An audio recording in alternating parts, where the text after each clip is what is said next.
आशा करता हूँ आज का दिन आप सबके लिए एक नया दिन है परमेश्वर में, और सब लोग परमेश्वर में आनंदित है। तो आज की जो हमारा विषय है वचन से, वो है इनसिक्योरिटी, यानी कि असुरक्षा। इनसिक्योरिटी कैसे आती है?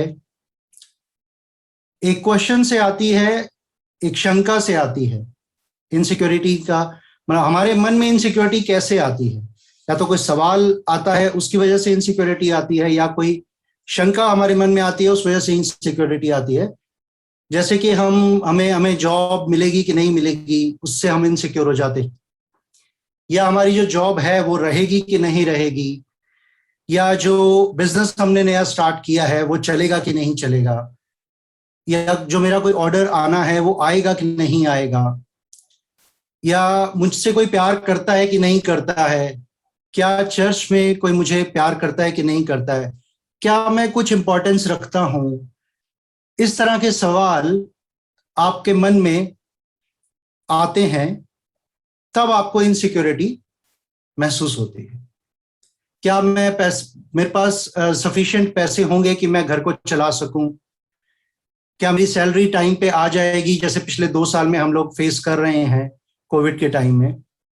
तो उन चीजों को लेकर हमारे मन में इनसिक्योरिटी रहती है। लेकिन ये सवाल आते कहां से? ये सवाल या तो विरोधी हमारे मन में डालता है, या वो किसी के द्वारा, जो हमारे आसपास के लोग हैं उनके द्वारा हमारे में आता है।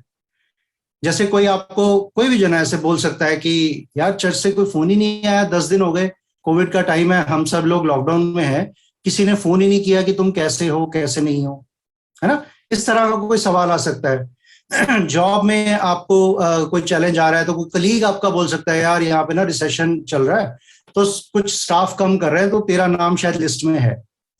इनसिक्योरिटी आ गई, क्योंकि उसने वो डाउट आपके मन में डाल दिया एक सवाल के द्वारा, है ना। ऐसे ही और कई तरह के सवाल आपके दिमाग में आएंगे, जो या तो कोई आपके जो सराउंडेड में है बंदा, उसके थ्रू वो विरोधी बोलेगा, या विरोधी डायरेक्ट आपके मन में डालेगा कि यार आपको कोई प्यार करता है कि नहीं करता है, आपको घर में कोई चाहता है कि नहीं चाहता है, चर्च में आपकी जरूरत है कि नहीं है। इस तरह के सवाल आने से हम लोग इनसिक्योर हो जाते हैं। आशा करता हूं कि आप मेरे से एग्री करते हैं सब बातों पे। तो एक वचन हम पढ़ते हैं, उत्पत्ति 3:1-6। यहोवा परमेश्वर ने जितने बनैले पशु बनाए थे उन सब में सर्प ध्रुव था। अंग्रेजी में इस वर्ड का जो मीनिंग है ना, वो है छल या धोखा देने में निपुण। इस बात पे आप गौर करना। और उसने स्त्री से कहा, क्या सच है कि परमेश्वर ने कहा कि तुम इस वाटिका के किसी वृक्ष का फल ना खाना? अब देखो, वो सवाल लेकर आ रहा है घुमा के, सीधा सवाल नहीं पूछ रहा, घुमा के पूछ रहा है। उसने स्त्री से पूछा, हालांकि ये आज्ञा जो है वो आदम को दी गई थी, लेकिन उसने स्त्री से पूछा आकर कि क्या तुम्हें इस वाटिका के वृक्षों के फल खाने को मना किया है? तो स्त्री ने सर्प से कहा, इस वाटिका के वृक्षों के फल हम खा सकते हैं, पर जो वृक्ष वाटिका के बीच में है उसके फल के विषय में परमेश्वर ने कहा है कि ना तो तुम उसको खाना और ना उसको छूना, नहीं तो मर जाओगे। तब सर्प ने स्त्री से कहा, तुम निश्चय ना मरोगे। देखो, उसने सवाल पूछा, उसके दिमाग में सवाल डाला, और उसको डाउट हुआ कि यार ये जो फल मैं देख रही हूं, इतना मन भावना है, इतना सुंदर है, इसको खाने से मैं कैसे मर सकती हूँ? ये तो इतना ब्यूटीफुल है देखने में, है ना। कोई मतलब इतनी सुंदर दिखने वाली चीज जहर थोड़ी हो सकती है। तो उसके मन में ये डाउट आया। तब सर्प ने स्त्री से कहा, तुम निश्चय ना मरोगे, वन परमेश्वर आप जानता है कि जिस दिन तुम उसका फल खाओगे उसी दिन तुम्हारी आंखें खुल जाएंगी और तुम भले और बुरे का ज्ञान पाकर परमेश्वर के तुल्य हो जाओगे। सो जब स्त्री ने देखा कि उस वृक्ष का फल खाने में अच्छा और दिखने में मनभाव है और बुद्धि देने के लिए चाहने योग्य है, तब उसने उसमें से तोड़कर खाया और अपने पति को भी दिया और उसने भी खाया। ठीक है।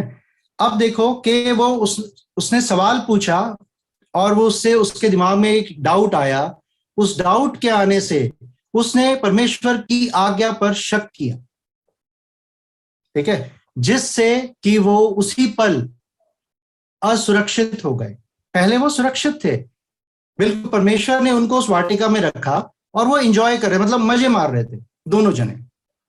लेकिन जैसे ही उसने उस आज्ञा को तोड़ा, तोड़ते ही वो जो सुरक्षा, वो जो परमेश्वर की वहां पे सिक्योरिटी थी, वो उनके ऊपर से हट गई। अदरवाइज वो पूरा एंजॉय कर रहे थे दोनों जने, कहीं से भी फल तोड़ के खाते थे, परमेश्वर की आज्ञा का पालन करते थे, परमेश्वर से बातचीत करते थे, मतलब संगति करते थे और एंजॉय कर रहे थे।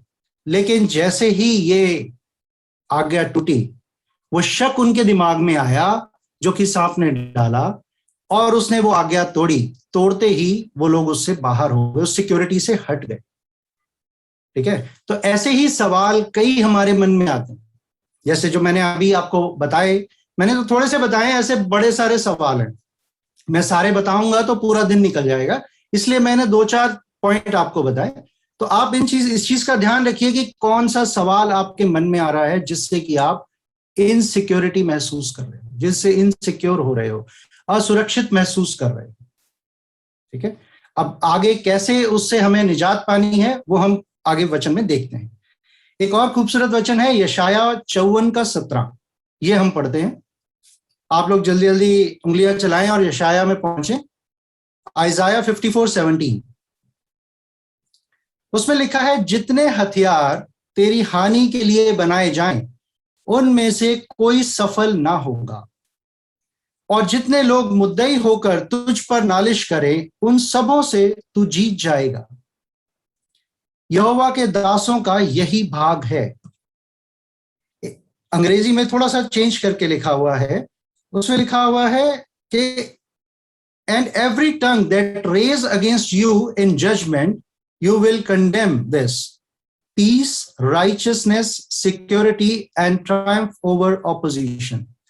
इसका मतलब है triumph over opposition is the heritage of servants of the Lord. इसको मैं हिंदी में बताता हूं, यानी कि शांति, धार्मिकता, सुरक्षा और आनंद मनाना, विरोधी पर आनंद मनाना हमारी विरासत है। विरासत हमें, ये सब विरासत में मिला है, ये हमसे कोई छीन नहीं सकता। क्या नहीं छीन सकता? शांति, धार्मिकता, सुरक्षा और आनंद मनाना, विजय उल्लास। ये 4 चीजें हमारी विरासत में हमें मिली हैं। ये परमेश्वर ने लिख के दिया है, बाइबल में लिख के दिया है, उसका प्रॉमिस है कि हमसे ये कोई छीन नहीं सकता। आमीन। हमारे अगेंस्ट कोई भी हथियार किसी का भी कामयाब नहीं होगा। कैसे नहीं होगा, हम अगले वचन में देखते हैं। अगले वचन में चलते हैं, भजन 91 साम 91:1, जो परम प्रधान के छाए हुए स्थान में बैठा रहे वह सर्वशक्तिमान की छाया में ठिकाना पाएगा। गौर से पढ़ना है इस बात को। जो परम प्रधान के छाए हुए स्थानों में बैठा रहे, परम प्रधान के छाए हुए स्थानों में बैठा रहे, वह सर्वशक्तिमान की छाया में ठिकाना पाएगा। मैं यहोवा के विषय कहूंगा कि वह मेरा शरण स्थान है और गढ़ है, वह मेरा परमेश्वर है, मैं उस पर भरोसा रखूंगा। वह तो मुझे बहेलिए के जाल से और महामारी से बचाएगा, बिल्कुल बचाएगा। लेकिन कब बचाएगा? जब मैं परम प्रधान के छाए हुए स्थान में बैठा रहूंगा। गौर देना इस बात को, जो पहला वर्ष है हम उस पर बार बार आएंगे, ठीक है। वह मुझे अपने पंखों की आड़ में ले लेगा। कब लेगा वो मुझे पंखों की आड़ में? जब मैं परम प्रधान के छाए हुए स्थान में बैठा रहूंगा। He who dwells in the shelter of the Most High, उस शेल्टर में जब मैं रहूंगा ना, तब वह मुझे अपनी पंखों की आड़ में ले लेगा और तू उसके पैरों के नीचे शरण पाएगा। उसकी सच्चाई तेरे लिए ढाल और झिलम ठहरेगी। मैं कब शरण पाऊंगा? उसके चरणों के नीचे, जब मैं उसके छाए हुए स्थान में बैठा रहूंगा, जब मैं उसके उस शेल्टर में, shelter of the most high, उसके नीचे रहूंगा, तब ऐसा होगा। उसकी सच्चाई तेरे लिए ढाल और झिलम ठहरेगी। मेरे लिए ढाल और झिलम उसकी सच्चाई ठहरेगी। कब? जब मैं उसके उस शेल्टर में रहूंगा। तू ना तो रात के भय से डरेगा और ना उस तीर से जो दिन को उजाड़ता है। हालेलुया। ये कब होगा? बड़े अच्छे वचन है, ये हमें बड़ा प्रोत्साहन देते हैं, लेकिन ये कब होगा? जब मैं उस शेल्टर में रहूंगा। ना उस मरी से जो अंधेरे में फैलती है और ना उस महारोग से जो दिन दोपहरी में उजाड़ता है। हमने ये चीजें, ये 2 लाइनें पिछले 2 साल में देखी हैं, लेकिन हम बचे रहे क्योंकि हम उस शेल्टर के नीचे हैं। ठीक है, हमें उस शेल्टर को नहीं छोड़ना है, उस शेल्टर के नीचे रहना है। अंग्रेजी में उस पर आगे भी लिखा हुआ है कि will remain secure and rest in the shadow of almighty. उस शेल्टर के नीचे हम सुरक्षित रहेंगे, हम सिक्योर रहेंगे और हमें आराम मिलेगा, रेस्ट मिलेगी। वो कब होगा? जब हम ये बातें कब होगी? जब हम उस शेल्टर के नीचे रहेंगे। तेरे निकट 1000 और तेरे दाहिनी ओर 10,000 गिरेंगे, परंतु वह तेरे पास ना आएगा। यह कब होगा? जब हम उस शेल्टर के नीचे रहेंगे। मैं बार बार आपको बोल रहा हूं कि पहला जो वर्स है उस पर आप गौर कीजिए, उस पर ध्यान दीजिए। ये हमने इस वचन को कई बार पढ़ा होगा और खुश भी होंगे कि परमेश्वर ने हमारे लिए ये चीजें बोली हैं, लेकिन ये चीजें कब होंगी? जब हम उसके उस छाए हुए स्थान में बैठे रहेंगे। परंतु तू अपनी आंखों से दृष्टि करेगा और दुष्ट के अंत को देखेगा। यह भी तभी होगा जब हम उसके उस स्थान में बैठे रहेंगे। हे यहोवा, तू मेरा शरण स्थान ठहरा है। तूने जो परम प्रधान को अपना धाम मान लिया है, इसलिए कोई विपत्ति तुझ पर ना पड़ेगी, ना कोई दुख तेरे डेरे के निकट आएगा, क्योंकि वह अपने दूतों को तेरे निमित्त आज्ञा देगा। गौर कीजिएगा इस बात पर। वह अपने दूतों को तेरे निमित्त आज्ञा देगा कि जहां कहीं तू जाए वे तेरी रक्षा करें। ये कब होगा? जब हम उसके उस शेल्टर के नीचे रहेंगे। हम अकेले कहीं नहीं जाते, रात को निकलते हैं, परमेश्वर के दूत हमारे साथ होते हैं। वे तुझको हाथों हाथ उठा लेंगे। कौन? परमेश्वर के दूत, क्योंकि परमेश्वर ने उनको आज्ञा दी है। ऐसा ना हो कि तेरे पांव में पत्थर से ठेस लगे। वो हमारे पांव को ठोकर तक लगने नहीं देगा, इतना प्यार करता है वो हमसे। उसने लिख के बोला है, अपना वचन लिखा है, प्रॉमिस उसका लिखा है। लेकिन ये सब कब होगा? जब हम उसके उस शेल्टर में, उसके उस स्थान में बैठे रहेंगे, उस सर्वशक्तिमान के उस शेल्टर में रहेंगे। तो हमें ये जांचने की जरूरत है कि ये वचन, इतना अच्छा मीठा वचन जो मधु से मीठा है, वचन में लिखा है, ये वचन अगर हम पूरा करते हैं तो क्या हम उस शेल्टर में हैं, उस स्थान में क्या हम बैठे हैं? क्या हम सुरक्षित हैं? उस स्थान में महसूस कर रहे हैं? क्या हमें उसकी वहां उस शेल्टर में आराम मिल रहा है कि नहीं मिल रहा है? यह जांचने की जरूरत है। ठीक है, आप लोग थोड़ा सा मन में सोचिए कि क्या आप उस शेल्टर के नीचे हैं? क्या कोई किसी विरोधी ने आपको सवाल तो नहीं पूछ लिया? कोई डाउट तो नहीं आपके मन में आ गया? आगे चलते हैं। सपन्या 3:17। ये किताब ढूंढने में शायद कुछ लोगों को मुश्किल हो, लेकिन बाइबल में सारी किताबें रखी गई हैं हमारे पढ़ने के लिए, तो हमें ध्यान देना चाहिए उन सब पर। जपनाया 3:17। सब लोग पहुंच गए? तो मैं पढ़ता हूं। तेरा परमेश्वर यहोवा तेरे बीच में है, वह उद्धार करने में पराक्रमी। वह तेरे कारण आनंद से मग्न होगा, वह अपने प्रेम के मारे चुपका रहेगा, फिर ऊंचे स्वर से गाता हुआ तेरे कारण मग्न होगा। एक बार मैं इंग्लिश वाले लोगों के लिए भी पढ़ देता हूं। The Lord your God is in your midst, वो हमारे बीच में है। Hallelujah. A warrior who saves, ऐसा योद्धा जो बचाता है। इसका मतलब मुझे डरने की जरूरत नहीं है किसी भी चीज से, कुछ भी हो। इससे पिछले वचन में हमने पढ़ा था ना, हमें किसी भी चीज से डरने की जरूरत नहीं है। और यहां वो बोल रहा है कि वो तुम्हारे मध्य में है। He is in your midst. He will rejoice over you with joy. He will be quiet in his love. Making no mention of your past sins. वो बड़े चुपचाप से अपना प्रेम दिखाता है, अपना प्रेम करता है, कभी शोर मचा के अपना प्रेम नहीं करता, देख मैंने तेरे से प्रेम किया, मैंने तुझे बचा लिया, ये किया, मैंने वो किया। कभी परमेश्वर ऐसा नहीं करता। उसको तो हम इतने भाए कि उसने अपना इकलौता पुत्र हमारे लिए कुर्बान कर दिया, हम उसको इतना भाए।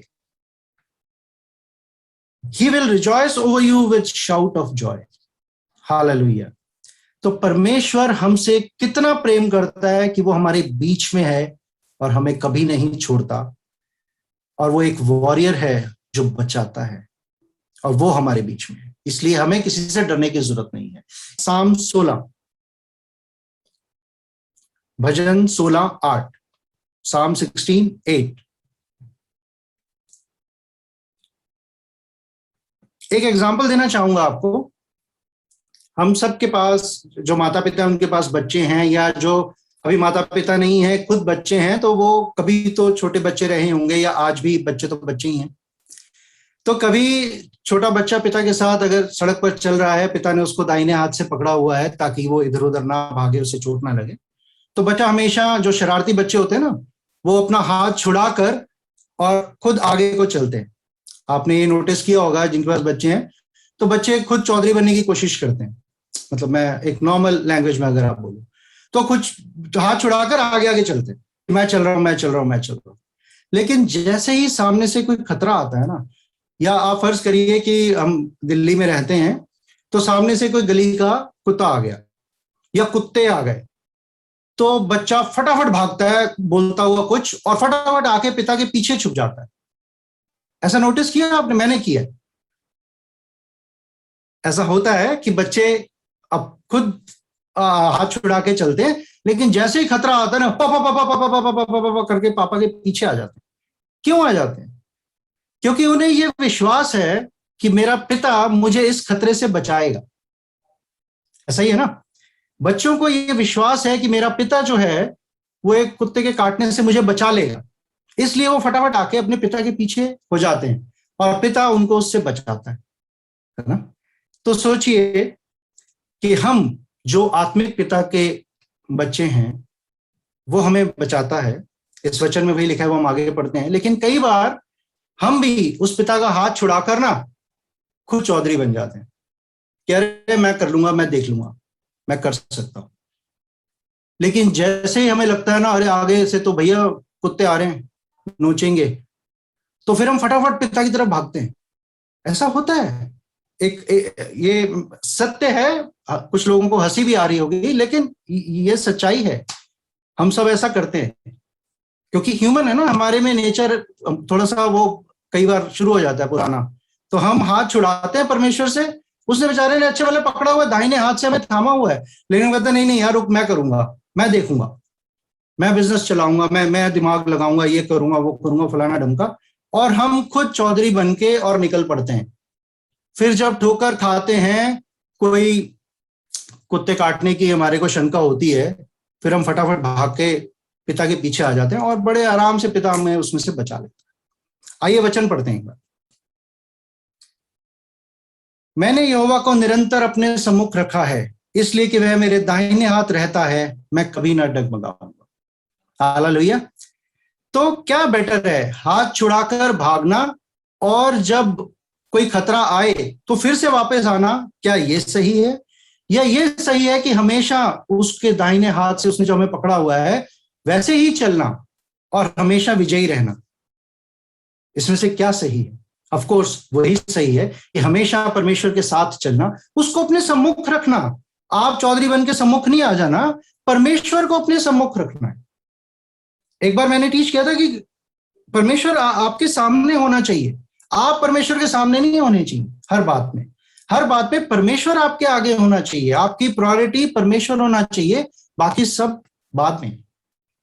लेकिन हम उस चीज को चेंज कर देते हैं कई बार, लेकिन ऐसा नहीं करना चाहिए हमें। मुझे भी ऐसा नहीं करना चाहिए, मैं भी कई बार ऐसा कर लेता हूं। क्योंकि जब ये टीचिंग में प्रिपेयर कर रहा था तो मेरे साथ ऐसा हुआ कि मैं भी थोड़ा इनसिक्योरिटी में आ गया। मेरा कोई ऑर्डर आना था और वो ऑर्डर रुक गया।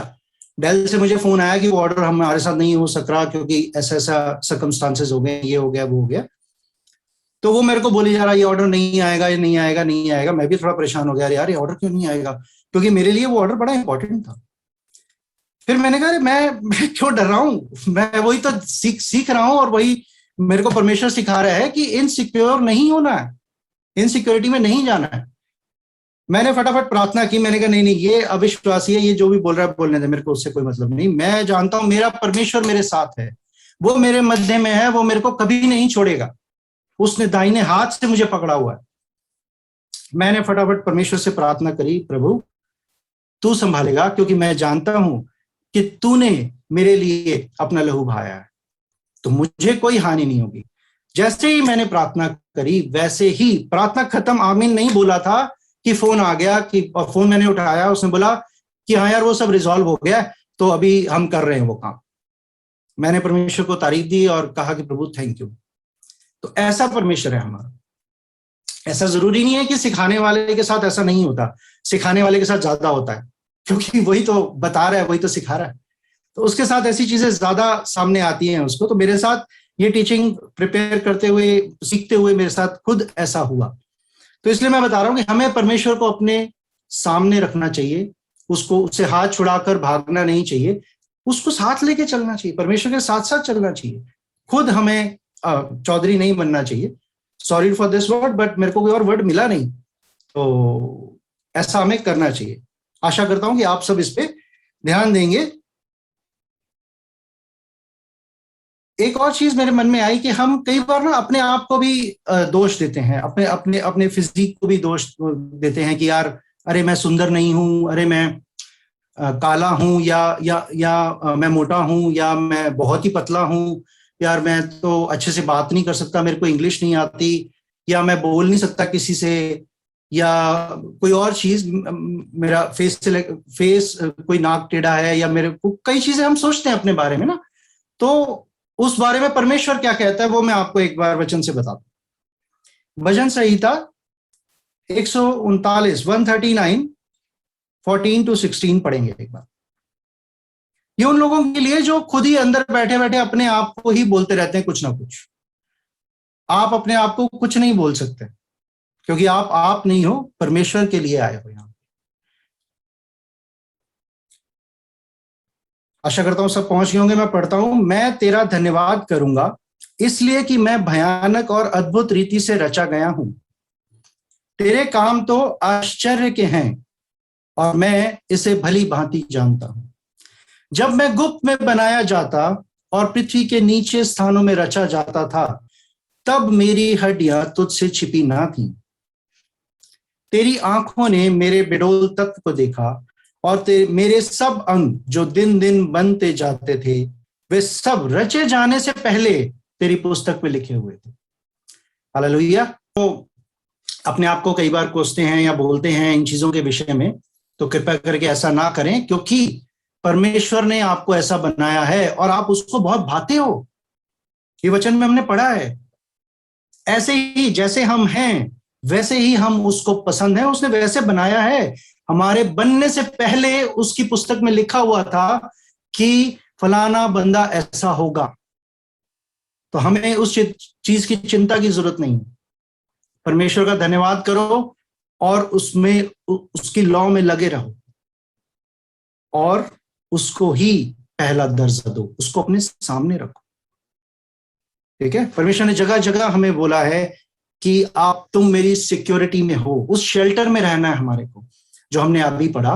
जो वो शेल्टर है ना, परम प्रधान का वो जो शेल्टर है, उस शेल्टर में हमें बने रहना, उस शेल्टर से बाहर नहीं भागना है। अगर हम उस शेल्टर से बाहर चले जाएंगे तो हो सकता है कि हम वापस पिता के पीछे ना आ पाए और हमें भेड़िए काट लें। ऐसा हो सकता है।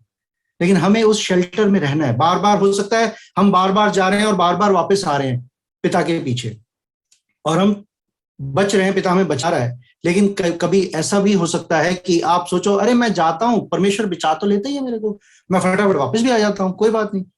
लेकिन कभी ऐसा भी हो सकता है कि आपको वो जो सामने कुत्ता है वो काट ले और आप परमेश्वर के पीछे ना आ पाओ। ऐसा होने से पहले उस चीज का हम क्योर ढूंढ लेते हैं, उसके साथ साथ चलते हैं। ठीक है। अब बात ये आती है कि ये तो सब ठीक है, अब शेल्टर में हमें रहना है, लेकिन उसमें डटे कैसे रहना है, शेल्टर में आते जाते जो हम रहते हैं वो ना करके शेल्टर में बने कैसे रहना है। हम शेल्टर में चले जाते हैं, हम कहते हैं ओके जी हम आज से शेल्टर के अंदर हैं, परमेश्वर की उस सुरक्षा के कवच के अंदर हम आ गए, फिर हम बाहर चले जाते हैं। तो ये बाहर ना जाएं तो उसका रास्ता क्या है, उसका रास्ता मैं आपको बता दूं।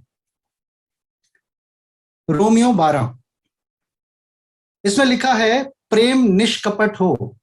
लास्ट संडे पास्टर पूजा ने हमें इसी विषय में कुछ सिखाया था, अगर आप लोगों को ध्यान हो तो। बुराई से घृणा करो, भलाई में लगे रहो। प्रेम आपका निष्कपट होना चाहिए, बुराई से घृणा करनी है और भलाई में लगे रहना है। भाईचारे के प्रेम से एक दूसरे पर दया रखो।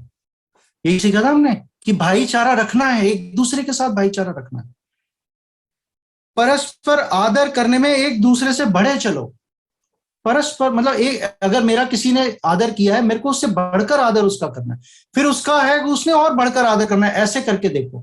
ये मतलब लिखा है करने के लिए, मैं नहीं कह रहा हूं, ये परमेश्वर की आज्ञा है। मैं वो आपको याद दिला रहा हूं, आपने पढ़ी होगी कई बार और कई बार किया भी होगा, लेकिन हम भूल जाते हैं, कोई और चीजों में हम लग जाते हैं, तो कई बार आज्ञाएं हमसे मिस हो जाती हैं। तो हमें परमेश्वर सिर्फ रिमाइंड करा रहा है कि हम ऐसा करें। प्रयत्न करने में आलसी ना हो,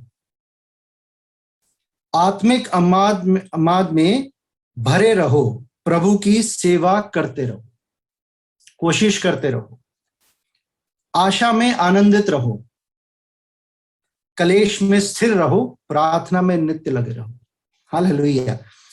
अब कोई भी चीज की आशा हम रखते हैं, उसकी आशा रखनी है हमारे को, उसमें आनंदित रहना है, ठीक है। और लिखा है कलेश में स्थिर रहो। अगर कोई मुसीबत आ गई कोई दिक्कत नहीं, परमेश्वर ने बोला है कि वो हमारे बीच में है और वो अपने दूतों को हमारे साथ भेजता है, वो टेक केयर करेंगे। मुझे कलेश के समय में तिल मिलाना नहीं है और इधर उधर भटकना नहीं है, उधर सिर नहीं मारना है, स्थिर रहना है। और क्या करना है? प्रार्थना करनी है। इसमें लिखा है प्रार्थना में नित्य लगे रहो। बड़ा मुश्किल काम दे दिया, हमेशा प्रार्थना में नित्य लगे रहना है, तभी हम ये सारी चीजों को अचीव कर पाएंगे, तभी इन सबको कर पाएंगे। अगर हम बोलेंगे जी हाँ जी हमने पढ़ लिया जी, उससे नहीं होगा, उससे नहीं होगा। मेरे से भी नहीं हुआ था उससे। ये सब काम आपको करने पड़ेंगे, तो आप उस परम प्रधान के छाए हुए स्थान में स्थिर रहोगे। ठीक है, आगे पढ़ते हैं। पवित्र लोगों को जो कुछ अवश्य हो उसमें उनकी सहायता करो। जैसे वेडनेसडे मीटिंग में हमने फिलिपियो में सीखा था ना, पाजिम ने सिखाया था, वैसे उसमें उनकी सहायता करो। पहुनाई करने में लगे रहो, अपने सताने वालों को आशीष दो, आशीष दो श्राप ना दो। ये बात 2 बार लिखी गई है। कई बार क्या होता है कि हमें कोई सताता है ना, हमारे मन से उसके लिए कोई गलत बात निकल जाती है, या हम उसके अपने मन में उसके लिए गलत सोचते हैं। बिल्कुल नहीं करना, इसलिए बोला है 2 बार जो चीज बोली जाती है वो हमने सीखा है, उसके ऊपर हमें अपना दिमाग और अपनी आंखें लगानी है कि ये 2 बार क्यों बोली गई है। अपने सताने वालों को आशीष दो, आशीष दो, श्राप नहीं देना। ओके, हम ऐसा करेंगे। आनंद करने वालों के साथ आनंद करो। हमारे भाई बहनों की जब कोई खुशी का मौका होता है तो हम उनके साथ आनंद करें, ठीक है ना। कोई किसी की प्रमोशन हो गई, उसकी सैलरी कई डिजिट्स में हो गई, तो हम ये ना करें यार इसकी सैलरी तो इतनी होगी, मेरी तो भी कम ही। कोई बात नहीं, हम उसके साथ आनंद करें। अगर वो हमारे से आगे निकल रहा है, हम उसके आनंद में आनंदित हों। और आगे लिखा है और रोने वालों के साथ रो। अगर मेरा कोई भाई दुखी है तो हम उसके साथ उसके साथ रहें, उसको संभालें, उसको छोड़ना नहीं। देखा अब तेरे को बोला था, तूने ऐसे ही किया, ये किया वो किया, अब रो फिर। ऐसा नहीं, उसको संभालें, भाईचारा रखें एक दूसरे के साथ। ऐसे तो बड़ी आसान चीजें हैं ये, लेकिन प्रैक्टिकली करने में मुश्किल है। तो कोई नहीं, परमेश्वर इन चीजों को करने में हमारी मदद करेगा और आसान बनाएगा हमें ये करना। आपस में एक सा मन रखो, अभिमानी ना हो। ऐसा सीखा था ना हमने लास्ट संडे, अभिमानी ना हो, परंतु दीनों के साथ संगति रखो। अपनी दृष्टि में बुद्धिमान मत बनो, खुद चौधरी मत बनो, परमेश्वर को चौधरी बनने दो, क्योंकि वही है, उसके अलावा और कोई चौधरी नहीं। हालेलुया। बुराई के बदले किसी को बुराई ना करो, फिर से वहीं आ गई, इसका मतलब हम बुराई करते होंगे। बार बार परमेश्वर इस पे बोल रहा है ना कि हम टिट फॉर टैट, आंख के बदले आंख, बाजू के बदले बाजू, हम ऐसा करते होंगे। तभी उसने ये लिखा है, बुराई के बदले बुराई ना करो। जो बातें सब लोगों के निकट भली हैं उन्हीं की चिंता किया करो, भली बातों की चिंता। जहां तक हो सके तुम अपने भरसक सब मनुष्यों के साथ मेल मिलाप रखो। डिस्टेंस मेंटेन नहीं करना। अरे यार वो थोड़ा बंदा ना मेरे, उसकी थिंकिंग मेरे से नहीं मिलती, तो मैंने ना थोड़ा सा डिस्टेंस बना लिया है, थोड़ा सा हाई हेलो रखी है और मैंने डिस्टेंस बना लिया है। ठीक है, मैंने भी किया ऐसा मैं नहीं कह रहा कि मैंने नहीं किया, लेकिन उस चीज को नहीं करना, उस डिस्टेंस हटा दो। इसमें यही लिखा है, लास्ट संडे भी पास्टर पूजा ने सिखाया ना हमारे को, हमें डिस्टेंस मेंटेन नहीं करना है, मेल मिलाप करना है। अगर भाई नहीं वो हो रहा, उसको फोन करो, भाई मैं आ रहा हूं डिनर पे, पहुंच जाओ, डिनर लेके पहुंचो। ठीक है, तो ऐसे करो। ये नहीं कि हाँ जब 6 जने पहुंच गए, चल भाई अब तू चिकन बना, अगले पे वजन डाल दिया, खुद डिनर लेके पहुंच जाओ, मेल मिलाप रखो उसके साथ। हम डिस्टेंस मेंटेन कर लेते हैं, जो लास्ट संडे भी पास्टर पूजा ने सिखाया उसी की कॉन्टिन्यूशन में ही है ये सब। वचन पूरा एक उत्पत्ति से लेकर रेवलेशन तक कॉन्टिन्यूशन में ही है, सब बातें जुड़ी हुई है एक दूसरे के साथ। चलो अगला वर्ष पढ़ते हैं। हे प्रियो, अपना पलटा ना लेना, दोबारा से वही बात आ गई बुराई वाली। ठीक है, परंतु क्रोध को अवसर दो, क्योंकि लिखा है पलटा लेना मेरा काम है, प्रभु कहता है मैं ही बदला लूंगा। पलटा लेना हमारा काम नहीं है, वो परमेश्वर का काम है। हमें परमेश्वर को मौका देना चाहिए कि परमेश्वर तूने आज्ञा दी है प्रेम करने की, तूने आज्ञा दी है भाईचारा रखने की, मैं तो वही करूंगा, मैं पलटा नहीं लूंगा, मैं बदला नहीं लूंगा। उसके लिए हमने परमेश्वर को सौंप दिया है, बदला लेने के लिए परमेश्वर है। ठीक है, वो करेगा अपने आप, मेरा काम नहीं है वो। जो मेरा काम नहीं है मैं वो काम क्यों करूं? हालेलुया। परंतु यदि तेरा बैरी भूखा हो तो उसको खाना खिला, सबसे मुश्किल काम। यदि प्यासा हो तो उसे पानी पिला। ऐसा करके क्या होगा? क्योंकि ऐसा करने से तू उसके सिर पर आग के अंगारों का ढेर रखेगा। अगला सोचेगा कि यार मैंने इसको इतना कुछ बोला, ये फिर भी मेरे से प्यार से बोल रहा है, ये फिर भी मेरे अच्छे की बात कर रहा है। आपके ऑफिस में कलीग्स, आपके पड़ोसी, आपके रिश्तेदार, भाई बहन, भाइयों का आपस में कई बार मनमुटाव हो जाता है। वो सोचेगा ना कि यार ये जो मेरा विश्वासी भाई है, हो सकता है आपका भाई अविश्वासी हो, कि जो मेरा विश्वासी भाई है ये मेरे से, यार मैंने इतना कुछ इसके साथ किया फिर भी मेरे से प्यार से ही बोलता है ना। वो ये लिखा है हमें वही करना है, तभी हम उस परम प्रधान के शेल्टर में बने रहेंगे, उस शेल्टर से बाहर नहीं निकलेंगे, उस शेल्टर में बने रहना है। वही हमारी कोशिश होनी चाहिए कि हम उसके उस छाया में बने रहें, वहीं आनंद मिलेगा, वहीं सिक्योरिटी है हमारी। ठीक है, बुराई से ना हारो, परंतु भलाई से बुराई को जीत लो, है ना। दुनिया ने भी हम बाइबल से बातें चुरा चुरा के ना अपने अपने स्लोगन बनाए हुए, ये सब बाइबल की बातें हैं जो बाइबल में लिखी हैं, लोगों ने उसमें से निकाली और अपने अपने वो बना ली। भलाई से बुराई को जीत लो, अपने भाई से, बहन से, पड़ोसी से कभी भी गुस्सा नहीं करो, उसको बदला मत दो। ये सब करने से, ये सारी आ गए, ये तो मैंने एक बार पढ़ दी, इनको आप गौर से इस पूरे हफ्ते दोबारा पढ़िएगा। अगर आप रोज पढ़ें तो बेटर है, अगर इनको कागज पे लिख के अपने दरवाजे पे चिपका लें, जहां से आप निकलते पढ़ते उसको पढ़ सकें, वो भी अच्छा है, क्योंकि ये करना ही है, और ऑप्शन नहीं है ना हमारे पास, नहीं तो कुत्ता काट लेगा, और ऑप्शन नहीं है हमारे पास। सो हमें ये सब बातें, ये सब काम करने हैं। आज हमने भजन 40 से पढ़ा ना कि मैं धीरज से यहोवा की बाट जोता हूं। धीरज रखना है, धीरज रखना है, तिल मिलाना नहीं है। हाय कैसे होगा, वो कैसे होगा, यार ये कैसे हो गया, अपने दिमाग लड़ाने, इधर उधर फोन घुमा, फलाना कर, यार मेरी नौकरी जारी है, कहीं और नौकरी है, मैं रिज्यूम इधर भेजता हूं, मैं वो करता हूं, फलाना करता हूं। अरे भाई रुक जाओ, थम जाओ। ये सिर्फ मैं एक ऑप्शन एक आपको एग्जाम्पल बता रहा हूं जॉब का। ऐसे हम कई चीजों में करते हैं, कई चीजों में करते हैं, तिल मिला जाते हैं। वैसे नहीं करना है, खुशी मनानी है। अरे मैं भाई रॉयल फैमिली को बिलोंग करता हूं, मैं छोटे मोटे परिवार का हिस्सा नहीं हूं, मैं शाही परिवार का हिस्सा हूं। और शाही परिवार का राजा कौन है? यीशु मसीह। कभी देखा आपने, कभी सुना हो राजा के बच्चे जो हैं वो चिंता कर रहे हैं, वो मौजे मारते हैं। पंजाबी में वर्ड है मौजे मारना, वो मौजे मारते हैं, उनको किसी चीज की चिंता नहीं होती। क्यों? वो चिंता राजा करेगा। अगर उनको कोई दिक्कत है तो राजा देखेगा ना, मैं क्यों देखूं, मैं तो मजे करने आया हूं, मैं मजे करूंगा और जो मेरे वचन परमेश्वर ने दिए मैं उनको पूरा करूंगा, खत्म। मैं उस शेल्टर के नीचे रहूंगा, किसी कुत्ते की मजाल नहीं है मुझे आके काट दे। हालेलुया। तो हमें उस शेल्टर में रहना है, मजे से रहना है, एक दूसरे के साथ मेल मिलाप करना है, एक दूसरे को छोड़ना नहीं। अगर किसी का चर्च से आपको फोन नहीं आया, आप कह रहे हो यार 10 दिन हो गए मेरे पास किसी का फोन नहीं आया, अरे नहीं आया तो भाई आप कर लो 10 लोगों को फोन, कर सकते हैं ना। मैं आपके पास भी मोबाइल फोन परमेश्वर ने दिया हुआ है, परमेश्वर की दया से उसमें कॉलिंग फैसिलिटी भी है, बैलेंस भी है, आप मिलाओ फोन, क्या दिक्कत है? आप मिलाओ, मेल मिलाप करो, भाई को बोलो भाई यार तेरे से मिलना था यार, आजा घर आजा मेरे, वो कहेगा आप आ जाओ, आप पहुंच जाओ, मेल मिलाप करो यार। हम क्या कर रहे हैं कि मेल मिलाप नहीं कर रहे हैं।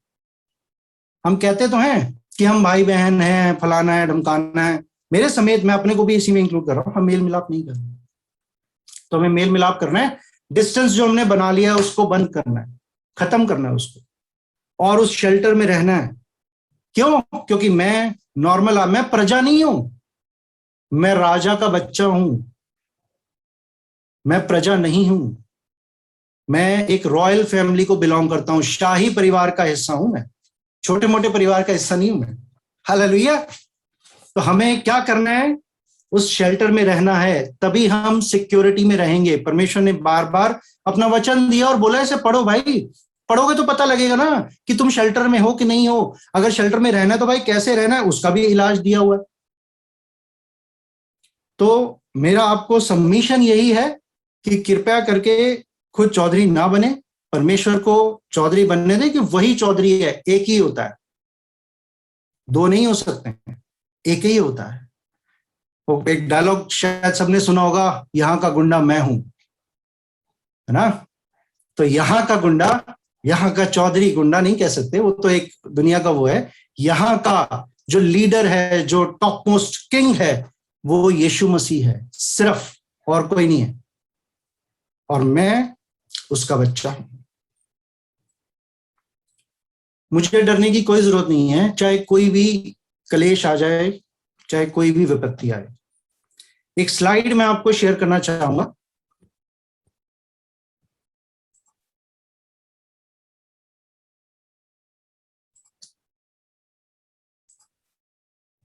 पास्टर, मेरी स्क्रीन शेयर हो रही है? यस अमन। तो ये जो वर्ड है इनसिक्योरिटी, ये हमारे जीवन में थी, अब नहीं है। अब हमारे जीवन में ये वाली इनसिक्योरिटी है। हालेलुया। तो आप सब लोग कृपया इस वचन को पढ़ें और देखें। मैं एक्सपेक्ट करूंगा मुझे कोई डिनर पे बुला ले इस हफ्ते, कि पास्टर अमन बड़े दिन हो गए आपसे मिले नहीं, आ जाओ डिनर करते हैं। नहीं, मैं मजाक कर रहा हूं। आप ऐसा एक दूसरे के साथ करें और सबसे मिलें, एक दूसरे से मिलें, एक दूसरे की कमियों को उजागर ना करें, उसको भलाई से ढांप दे। अरे यार कमियां सब में होती हैं, मेरे में भी हैं, सब में कमियां हैं, सिर्फ एक ही कंप्लीट है और उसका नाम है यीशु मसीह, और कोई कंप्लीट नहीं है। एक ही कंप्लीट है, उसका नाम है यीशु मसीह। हम सब में कमियां हैं, अपनी भाई की कमियों को ना देखें, उसकी अच्छाइयों को देखें। अरे यार तू तो बहुत बढ़िया है, ठीक है। एक एग्जांपल और मैं आपको देना चाहता हूं। हम ना अपनी डाइट का काफी ध्यान रखते हैं, मैं उतना नहीं रखता हूं, तभी मैं थोड़ा सा हेल्दी हूं। कई लोग अपनी डाइट का बड़ा ध्यान रखते हैं कि डाइटिशियन के पास जाते हैं, उसको 15,000 रुपए देते हैं, यार मेरे को डाइट प्लान बना के दो। वो डाइट प्लान बना के देता है या देती है, फिर उस डाइट प्लान के अकॉर्डिंगली हम खाते हैं। फ्राइड नहीं खाना, कार्ब्स नहीं ज्यादा खाने, ये नहीं खाना, वो नहीं खाना, रेड मीट नहीं खाना, ना हम लोग करते हैं ना ऐसा।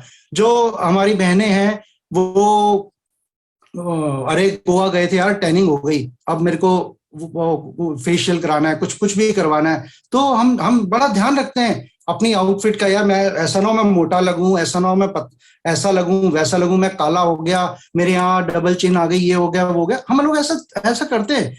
तो बहनें अपना पार्लर जाती हैं, वहां एंटी टैन करवाती हैं, सब कुछ, हाँ यार अब कुछ मेरा फेस ठीक लग रहा है। और हम अपनी डाइट का बड़ा ध्यान रखते हैं, मेरे को गलत चीज नहीं खानी, मेरे को ये चीज, मेरे को इतने बजे तक खाना खाना है, अदरवाइज मेरे को खाना ही नहीं खाना है, मेरे को रोटी तो बिल्कुल ही नहीं खानी है, चावल भी मेरे को जरा से लेने हैं। तो हम लोग बड़ा ध्यान रखते हैं। क्या हम लोग ये ध्यान अपनी आत्मिक डाइट का रखते हैं? बड़ा कठिन प्रश्न है ये। क्या हम अपनी आत्मिक डाइट का ये ध्यान रखते हैं? क्या मेरी आत्मा को जो चीज चाहिए वो उसे हम दे रहे हैं?